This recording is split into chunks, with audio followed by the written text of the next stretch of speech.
Bismillahirrahmanirrahim. Assalamualaikum warahmatullahi wabarakatuh. Perkenalkan nama saya Givari Rahman.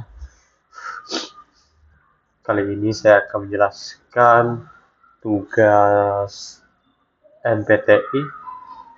Saya mengambil judul Upgrade dan Peningkatan Teknologi Sistem Cortex. Oke, kita mulai dari project charter dulu.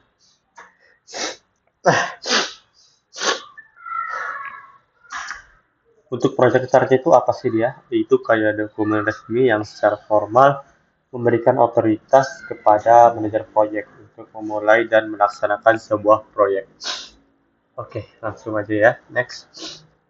Oke, ya contohnya jika proyek sekarang ini kapan ya untuk upgrade dan peningkatan teknologi sistem Cortex, deadline-nya 20 Februari 2026 ya. Untuk dimulainya proyek ya 28 Oktober 2025. Jadi ini adalah deadline yang dikasih untuk project manager untuk mengembangkan dan menyelesaikan proyek tersebut sebagai acuan agar proyeknya tahu sampai kapan selesainya. Jadi ada ukurannya untuk waktu agar proyeknya bisa berhenti atau dianggap selesai. Oke, next. Tujuan dari proyek upgrade dan peningkatan teknologi sistem Cortex yaitu melakukan upgrade dan peningkatan teknologi secara komprehensif pada sistem Cortex untuk meningkatkan performa, skalabilitas, keamanan sistem, dan memperkenalkan fungsional baru sesuai standar teknologi terkini. Contohnya maksud dari performa pada peningkatan skalabilitas pada performanya seperti kasus yang dijelasin orang-orang akhir ini ya. Kalau Cortex itu memang terjadi sering error, terjadi sering nge-freeze atau layanan down. Ya karena skalabilitasnya kurang. Maksudnya gimana atau seberapa mampu sistem itu mampu menampung banyaknya orang yang masuk di sistem itu dalam satu kali klik atau waktu. Nah, di situ tujuan proyek upgrade dan peningkatan teknologi sistem Cortex ini dilakukan. Oke, next. Ini anggarannya, misal anggaran untuk biaya infrastrukturnya atau infrastruktur barunya ya $30.000. Terus untuk biaya tenaga kerja dan lain-lainnya ya $100.000.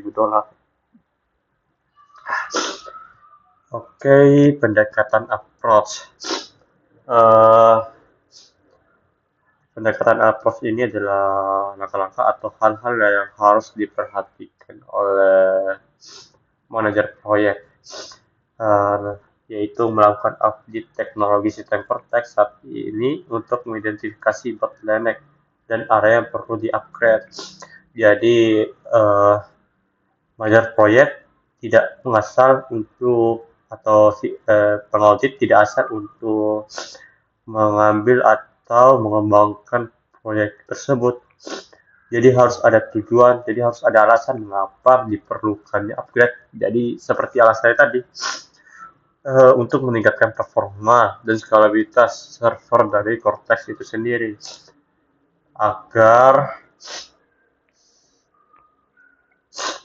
layanan atau agar tingkat kepuasan dari klien bagus. Jadi klien yang mau bayar pajak atau yang ingin lapor pajak nggak mengalami masalah. Oke, meriset dan memilih stack teknologi, platform, database, bahasa atau baru yang akan digunakan. Jadi sebelum melakukan pembaruan dan peningkatan performa konteks atau melakukan eksekusi implementasi dari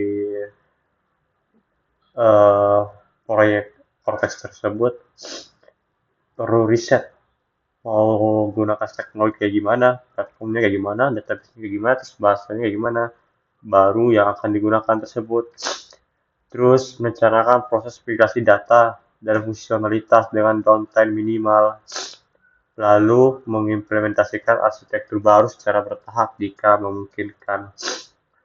Eh, Terus melakukan pengujian performa, keamanan, dan fungsionalitas secara ketat sebelum go live.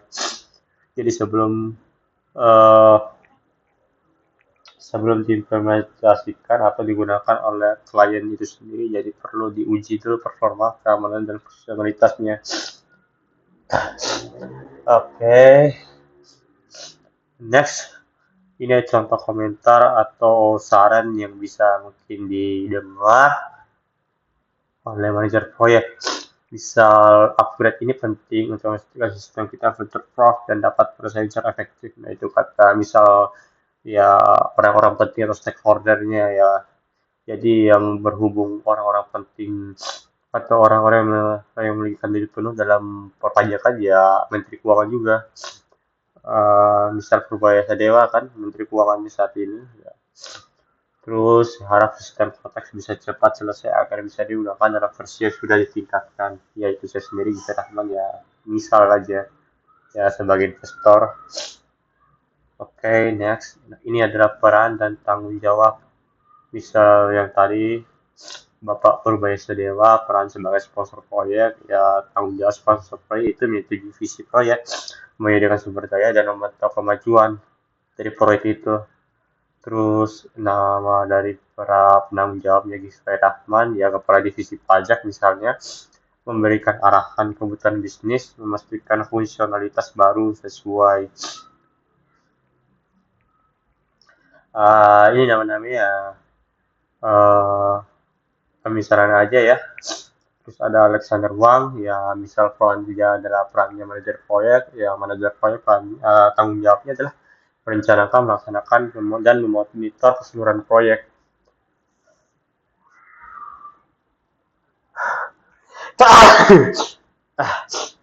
Alhamdulillah.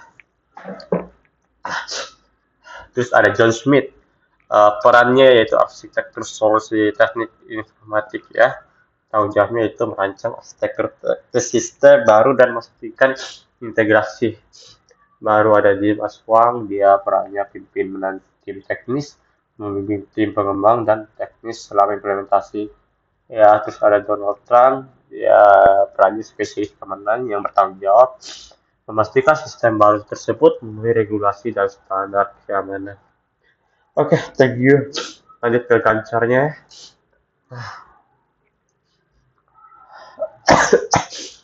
Ini adalah fase-fase dari alur pengerjaan proyeknya. Di fase 1 ada inisiasi dan perencanaan. Durasinya 5 hari, jadi 1 hari untuk finalisasi project charter, 3 hari untuk bantu tim proyek dan alokasi sumber daya, 1 hari untuk project kick-off meeting. Ini tanggalnya, bisa dilihat aja. Terus ada fase 2, audit teknologi dan desain arsitektur yang selama 21 hari. Fase audit sistem konteks, performa keamanan 4 hari, riset dan penelitian stack teknologi baru, server database-nya 6 hari, dan desain arsitektur sistem barunya 10 hari.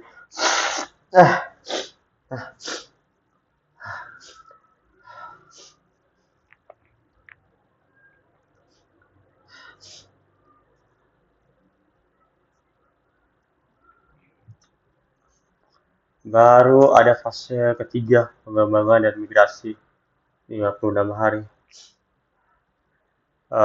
Ada penyiapan lingkungan infrastrukturnya 6 hari, upgrade pengembangan komponen 30 hari, migrasi database coba awal 5 hari, pengembangan ulang modul, pelaporan jika perlu 20 hari ya, pengembangan ulang integrasi API 15 hari. Terus ada fase 4, pengujian dan validasi 50 hari.